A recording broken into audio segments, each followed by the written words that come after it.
Break के बाद एक बार फिर आप सभी का स्वागत है और बात महाराष्ट्र के चुनावों की, वहां की सियासत की और जिस तरह से इंडी गठबंधन और एनडीए एक दूसरे के आमने सामने है, इसकी बात कर लेते हैं। महाराष्ट्र के चुनाव में सबसे खास बात है कि बागी जो है वो दोनों ही पक्षों के लिए एक बड़ी चुनौती बने हुए हैं और अपने अपने रूठे हुए नेताओं को बनाने का दौर जारी है। इस समय सोमवार को नामांकन वापस लेने की अंतिम तारीख है और उससे पहले ऐसे में जो गठबंधन और दल हैं अपने बागियों को नामांकन वापस करवाने में सफल होते हैं, उन्हीं की जीत की उम्मीद ज्यादा होगी, ऐसा माना जा रहा है। महाराष्ट्र विधानसभा चुनाव के लिए दोनों प्रमुख गठबंधन महायुति और महाविकास आघाड़ी के उम्मीदवार एक दूसरे के खिलाफ ताल ठोक रहे हैं। दोनों ही गठबंधन को सबसे बड़ी चुनौती बागियों से मिल रही है। महायुति के 36 और महाविकास आघाड़ी के 14 बागी उम्मीदवार मैदान में हैं। दोनों ही गठबंधनों की तरफ से अपने अपने रूठे नेताओं को मनाने की कवायद जारी है।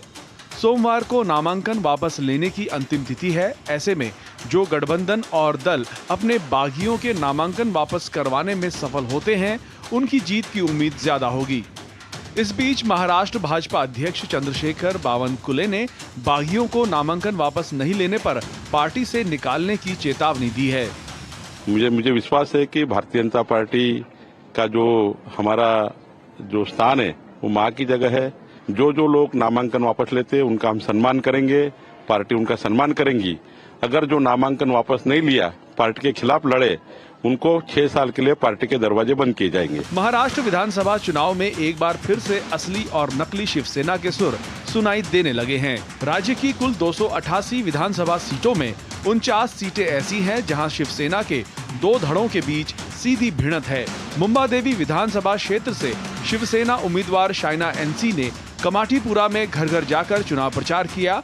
उन्होंने कहा कि मुंबादेवी में बहुत सारे मुद्दे हैं, लेकिन कमाटीपुरा का पुनर्विकास करना सबसे बड़ा मुद्दा है। देखिए, मुंबादेवी में बहुत सारे मुद्दे हैं, क्लस्टर रीडेवलपमेंट हो या फिर जहां हम हैं अभी कमाटीपुरा एरिया का रीडेवलपमेंट, ये बहुत ही बड़ा मुद्दा है। मैं विश्वास के साथ कह सकती हूँ माँ अंबा देवी और माँ मुंबादेवी के आशीर्वाद के साथ कि सबसे पहले हम रीडेवलपमेंट करेंगे तो कमाटीपुरा एरिया का। अणुशक्ति नगर विधानसभा क्षेत्र से एनसीपी उम्मीदवार सना मलिक ने अपनी जीत का भरोसा जताते हुए कहा कि पिछले 7 वर्षों से लोगों के बीच लगातार वो काम कर रही हैं।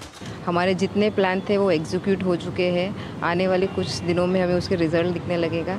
तो चैलेंजिंग इसलिए है क्योंकि पिताजी की सीट है, लेकिन कॉन्फिडेंट इसलिए हूँ क्योंकि पिछले 7 सालों से ज़मीनी तौर पे लोगों से जुड़ी हूँ। महाराष्ट्र की सभी 288 सीटों पर एक ही चरण में 20 नवंबर को वोट डाले जाएंगे और 23 अक्टूबर को परिणाम आएंगे। Bureau report, DD news.